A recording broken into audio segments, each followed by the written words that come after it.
Des montagnes de gravats à perte de vue, qui s'étalent sur plus de 10 km.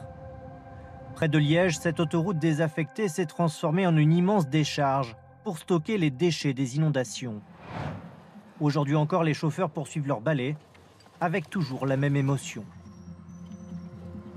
C'est la vie des gens qu'on amène et c'est triste. Ouais. Quand on voit des jouets d'enfants, quand on voit des doudous, quand on voit des choses comme ça, ouais, ça, on est parents, donc ça nous prend au trip, ouais, bien sûr.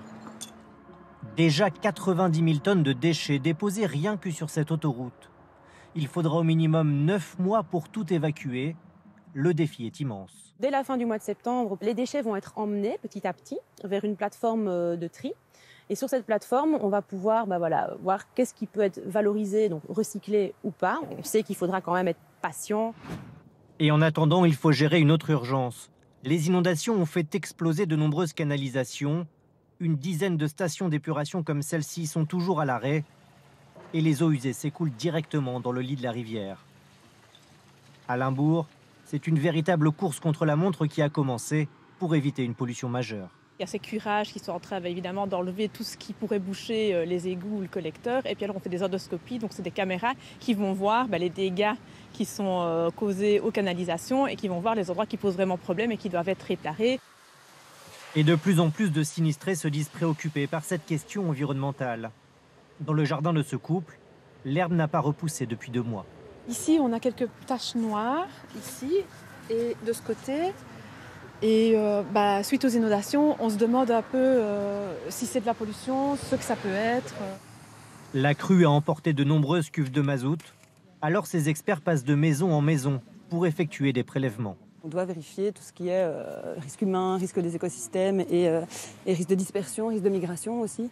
Quand on a un gros noyau de pollution, il faut s'assurer que cette pollution ne va pas migrer vers la nappe ou vers un autre site.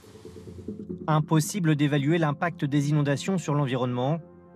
Mais à l'image de cette autoroute, il faudra sans doute de longs mois pour effacer les stigmates de cette tragédie. Image très impressionnante en direct de Bruxelles. Julien Gasparuto. Bonsoir Julien. Les sinistrés se sont sentis quelque peu abandonnés par les autorités. Celles-ci ont enfin réagi ?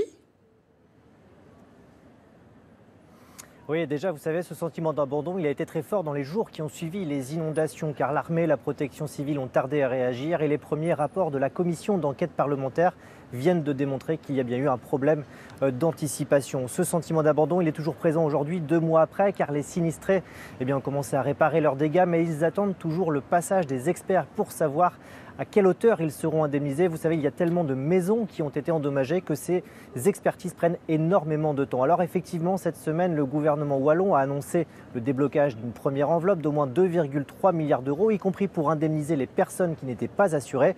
Reste maintenant à débloquer ces fonds et là encore, pour certains, il va falloir attendre de longues semaines.